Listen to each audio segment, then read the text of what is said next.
¿Qué somos nosotros?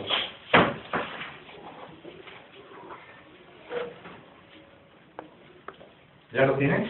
A ver, ¿Efesios qué? ¿Perdón? Efesios capítulo 2, versículo 20 hasta el versículo 22. Edificados sobre el fundamento de los apóstoles y profetas, siendo la principal piedra del ángulo, Jesucristo mismo, él quien todo el edificio bien coordinado va creciendo para ser un templo santo en el Señor, en quien vosotros también sois juntamente edificados para morada de Dios en el Espíritu. Amén. Gracias. Cada uno de nosotros somos una piedra. Somos una piedra. Y esa piedra tiene que ser tallada. Tiene que tener una medida exacta para ser parte de esa edificación que viene siendo el templo, como figura del lugar donde Dios habita. ¿Sí me explico? Sí, se logra entender esta idea. ¿Cómo logramos nosotros poder tener la medida exacta para formar parte de esa edificación? No podemos entrar en un lugar donde nos corresponde si tenemos una medida fuera de la medida estándar, ¿no? No puede entrar en un ladrillo que está todo deformado o una piedra que está mal formada. Tiene que ser primero tallada, ¿verdad? Para ser parte de la pared y formar una edificación.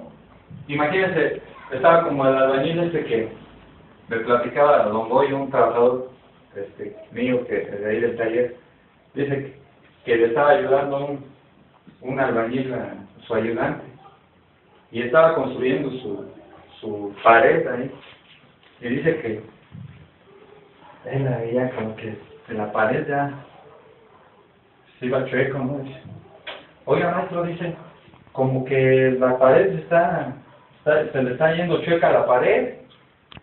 Dice, un pelito, dice, un pelito. Y él seguía construyendo la pared.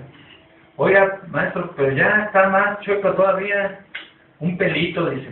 O sea, no sacaba su... Total, que ya iba hasta arriba la pared y dice, oiga, maestro, dice, hágase una, dice, porque ahí le viene la pelucera. Tanto pelito, se le veía venir la pelucera encima. Entonces, ¿por qué? Porque nuestra forma de edificar el templo no era la adecuada, no había una medida y una forma adecuada de construir.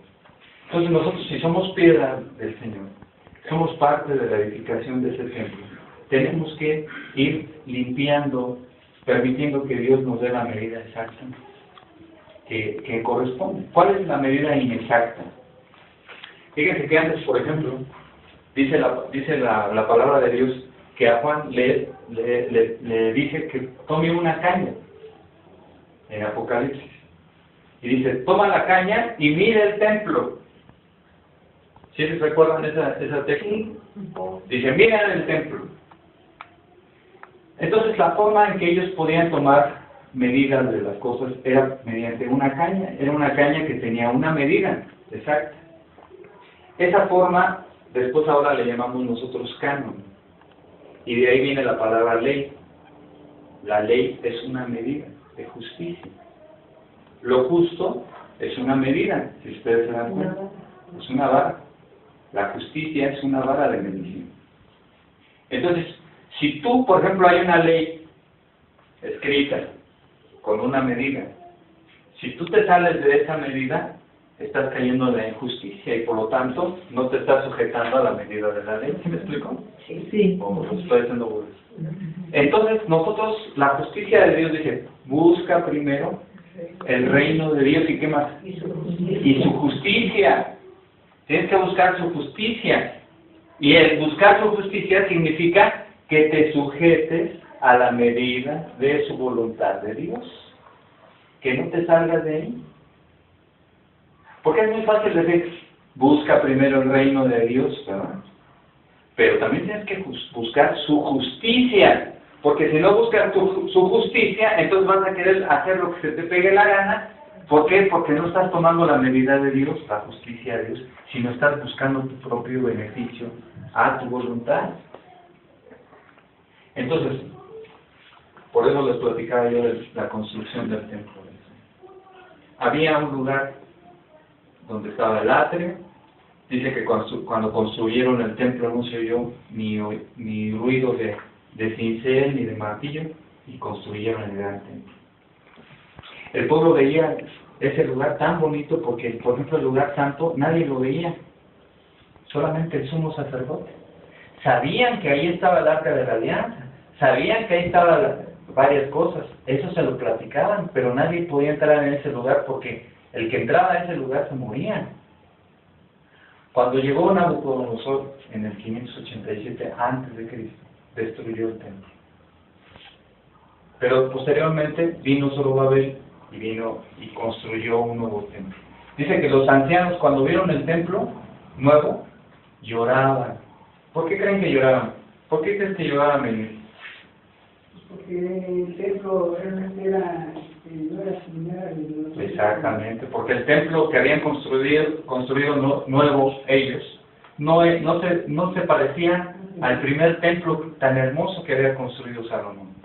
Pero dice que los jóvenes se alegraban, ¿no? Capítulo 3 de Esdras dice que se alegraban, hemos construido nuestro templo otra vez. Pero los ancianos veían, no se parece a la belleza de nuestro primer templo.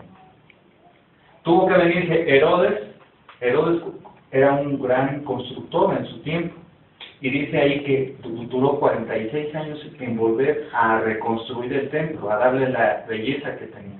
Dicen los escritores que la belleza del templo era tan grande que ponían en las partes de las puertas del templo unas placas de oro pulidos, tan hermoso, que cuando llegaba la luz del sol alumbraba toda la primera parte donde estaba el templo.